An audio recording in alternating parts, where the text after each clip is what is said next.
पूरी क्लियरली हमारी ज़मीन है, उसमें कहीं भी हिंदू स्मशान भूमि का ह और स्म भी नहीं है। विरोधी करना था तब जब गवर्नमेंट सर्वे हुआ, जब अधिकारी आए तब आपको करना चाहिए। आप कोर्ट में जा सकते हो और वहाँ पे आपका हक आपका सरकार तो आपको देगी है। सरकार तो हमारी है नहीं कि हम जैसे कहेंगे वैसे वो सुनेंगे जी। उनके सर पे रामदास मेहर का हाथ है। वह वहाँ पर अनैतिक व्यवसाय करते हैं और उस अनैतिक व्यवसाय में जो भागीदारी है, साझेदारी है, वो है रामदास मेहर। हमारी रातों की नींद जो है वो चली गई है। हमारे ऊपर कई करोड़ का लोन है और ये जो लोग हैं वो हमें सिर्फ ब्लैकमेल करने के लिए, हमारा काम रोकने के लिए ये सब कर रहे हैं। नमस्कार, मैं सचिन दीक्षित एक बार फिर से आप सभी के सामने हाजिर हूँ। इस वक्त मेरे साथ में जो इस तरफ खड़े हैं वो लोग हैं जिन पर लगातार कुछ किसानों का आरोप लगा था कि उनको ज़मीन नहीं मिल रही है और वहाँ पर अवैध रूप से रिसोर्ट बन रहा है। इस पर पूर्णतया खंडन करने के लिए और इस पूरी बात की सच्चाई रखने के लिए, अपना पक्ष रखने के लिए अब वो सामने उपस्थित हुए हैं। आइए हम बात करते हैं कि आखिर वो रिसोर्ट जिस पर लगातार आरोप लग रहा है, किसान सामने आ रहे हैं, उसकी हकीकत क्या है। कीर्ति जी क्या कहेंगे, जिस तरीके से एक आरोप लगा कि आप लोगों ने रिसोर्ट का काम चालू करा दिया, उसकी परमिशन नहीं, दूसरा उस ज़मीन पर जो किसानों का हक है उनको हक नहीं मिला और उसके बाद उनको कोई हक न देकर वहाँ रिसोर्ट चल रहा है, तो उनका तो गया ना काम सब कुछ। जी, पहले तो आपने जो एक तरफा जानकारी दी उसका मैं पूर्णतः खंडन करना चाहूँगी। ऐसा कुछ नहीं है जैसा आप समझ रहे हैं। ये जो ज़मीन है वो हमारे पूर्वजों की ज़मीन है और हमारे जो पणजोबा थे सुकरिया हरि मेहर, उन्होंने वो खरीदी थी। उनके इकलौते पुत्र थे केशव सुकरिया मेहर।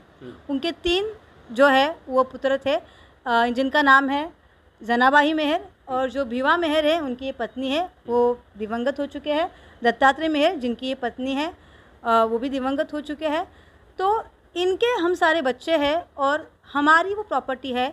कई सालों से वो प्रॉपर्टी हमारे ही कब्ज़े में है, हमारी पैरों के नीचे है और वहीं पर हम खेती बाड़ी का काम कर रहे हैं। किसान क्या सामने आ रहे हैं, वो कह रहे हैं कि वहाँ वो लंबे समय से खेती कर रहे थे, पीढ़ियाँ उनकी खेती कर रही थी और अब वहीं पर रिसोर्ट बन रहा है और उनको कोई हक नहीं है। जी, हमारे रिसोर्ट का काम कम से कम 5 सालों से चल रहा है, जो लॉकडाउन के पहले से चल रहा है और हम लोगों ने लोन लिया हुआ था और जो महानगर पालिका में जितनी भी जानकारी देनी थी, जितने भी पेपर सबमिट करने थे, तहसीलदार को जितने भी पेपर सबमिट करने थे वो हम लोगों ने तैयार किए थे और जो फाइल बाकायदा महानगर पालिका में जमा कराई हुई है।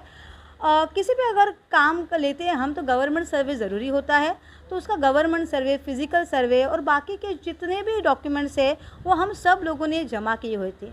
जब आपको विरोधी करना था तब जब गवर्नमेंट सर्वे हुआ, जब अधिकारी आए तब आपको करना चाहिए था, लेकिन तब उस समय किसी ने भी किसी तरह का कोई विरोध नहीं किया क्योंकि विरोध करने की जगह ही नहीं थी और उनके पास कोई चारा भी नहीं था क्योंकि कुछ ऐसा मामला ही नहीं हुआ था, उनकी भी ज़मीन ही नहीं थी, तो वो कैसे विरोध करते। वो कह रहे हैं कि आत्मदाह कर लेंगे अगर उनको उनका हक नहीं मिला। आत्मदाह करेंगे ऐसा उन्होंने बोला। उन्होंने कहा कि हम भूमि पुत्र हैं, हम किसान हैं, लेकिन क्या आपको पता है कि 187 में जो 2 रिसोर्ट है, 2 मतलब लॉजिंग है, जिसका एक का है अविनाश मेहर जिसका गारवा लॉजिंग वहाँ पे है और दूसरा है बीच व्यू फार्म रिसोर्ट जो अशोक मेहर और उनके कुटुंबियों का है।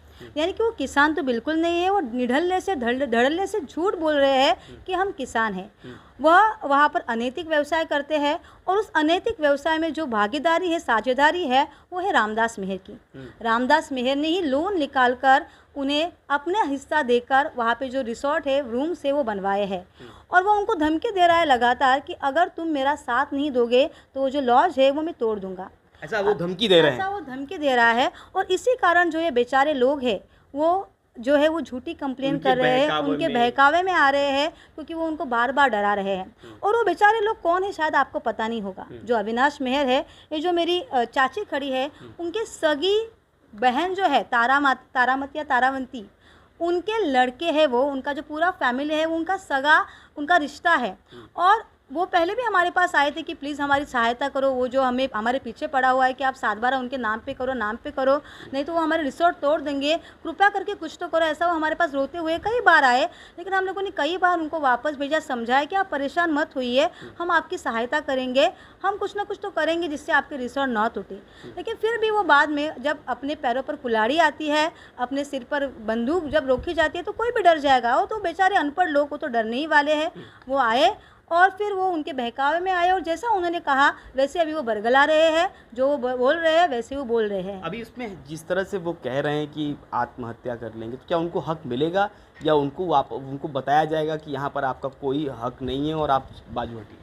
जी, अगर हक आपको चाहिए तो आपका एक दूसरा चारा है, आप सिविल कर सकते हो, आप कोर्ट में जा सकते हो और वहाँ पे आपको हक आपका सरकार तो आपको देगी है। सरकार तो हमारी है नहीं कि हम जैसे कहेंगे वैसे वो सुनेंगे। अगर आप कह रहे कि आपके पास सब कुछ है, ये सब हमारा ही है, जो कुआं है वो हमने खोदा हुआ है, तो कोई ना कोई ऐसा डॉक्यूमेंट्स आपके पास होगा, कुछ ना कुछ तो ऐसा होगा जो आपकी सहायता करेगा, लेकिन उनके पास ऐसा कुछ भी नहीं है। और आत्मदाह करना ये कहना बहुत ही आसान बात है, लेकिन उसको सच में कर दिखाना हो नहीं सकता।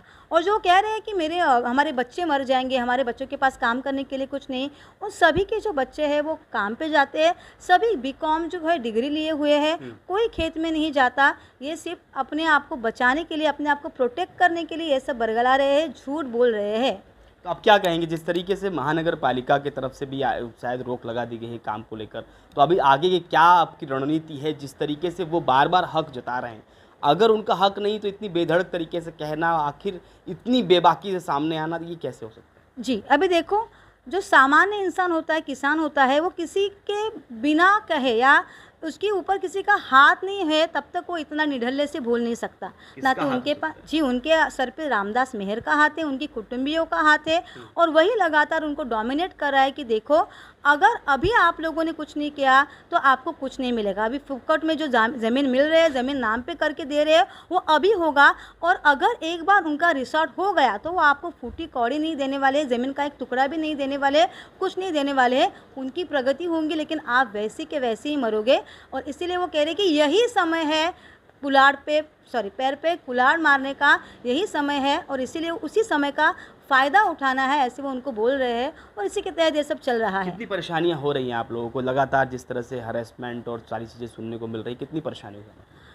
परेशानी तो बहुत हुई, दिक्कत भी बहुत हुई, और बुरा भी लगा, दुख भी हुआ कि अपने ही गांव के लोग किसी के बहकावे में आके अपने फ़ायदे के लिए, अपने स्वार्थ के लिए, जो अच्छे लोग हैं, जिनके उनके रिश्ते हैं, जो कह रहे कि ये हमारे नाते संबंध वाले लोग हैं, जिनके हम आते जाते हैं, खाते पीते हैं, ऐसे लोगों के ऊपर जब बिना किसी काम के कोई झूठा आरोप लगा दिया जाता है, तो हर किसी को पता चलेगा कि वो कैसा लगता है। वही मुझे बताने वाली चीज़ नहीं कि दुख हो रहा है, बुरा लग रहा है, कॉमन सेंस से सबको बुरा लगेगा, सबको दुख लगेगा। हमारी रातों की नींद जो है वो चली गई है, हमारे ऊपर कई करोड़ का लोन है, और ये जो लोग हैं वो हमें सिर्फ ब्लैकमेल करने के लिए, हमारा काम रोकने के लिए ये सब कर रहे हैं। और किसके बहकावे में? तो रामदास मेहर के। और रामदास मेहर ये सब क्यों कर रहा है? क्योंकि उसके ऊपर खुद 11 करोड़ का लोन है, उसको हर महीने 1 करोड़ रुपया जो है देना है, लेकिन वो दे नहीं पा रहा है, उसके पास पैसा नहीं है, और इसीलिए वो चाहता है कि ये जो प्रॉपर्टी है वो अपने नाम पे करे और उसको बेच दे, या जो चाहे उसको वो करना चाहे,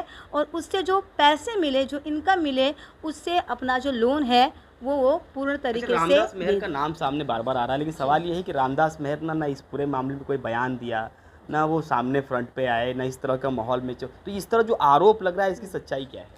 जी, रामदास मेहर सामने नहीं आ रहे हैं, लेकिन जो प्रिपरेशन किया गया था वो उन्हीं ने प्रिपरेशन किया था, उनको प्रिपेयर किया गया था, और तब वो सारे लोग जो है उन्होंने ये बातें बोली है। सामने आकर ही सब करना है ऐसा नहीं होता है, तो बिना सामने आकर भी कई सारी बातें की जा सकती है। और वो किस मुंह से सामने आएगा, उसे पता है कि अगर वो सामने आएगा तो जिस तरह से, जिस प्रतिष्ठा में वो जी रहा है, खुद को प्रतिष्ठित व्यक्ति मानता है, और वो समझता है कि वो लोगों की हेल्प कर रहा है, ये जो सारी उसकी इमेज ही सो कॉल्ड वो चली जाएगी। और इसी डर के कारण, समाज के डर के कारण वो सामने नहीं आ रहा है, क्योंकि जिस दिन वो सामने आएगा समाज उससे अपने पैरों तले कुचल देगा, और उसकी रही सही जो झूठी प्रतिष्ठा है वो भी धूल में मिल जाएगी, रावण की तरह उसका भी लंका दहन हो जाएगा। शमशान भूमि है, हिंदू शमशान भूमि वहाँ पर, और वहीं पर आप निर्माण कर रहे हैं, तो कहीं ना कहीं महानगर पालिका और गवर्नमेंट की लैंड का आप दुरुपयोग भी तो कर रहे हैं वहाँ पर। हिंदू स्मशान भूमि और हमारी ज़मीन का कोई एक संबंध नहीं है। हिंदू स्मशान भूमि समुद्र के पास जहाँ पे बननी थी वहीं पे बनी हुई है।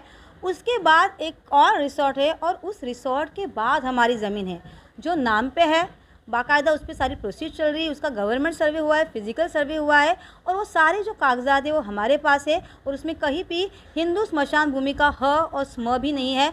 कुछ नहीं है, वो पूरी क्लियरली हमारी ज़मीन है, उस पर सरकार का कोई अधिकार नहीं है।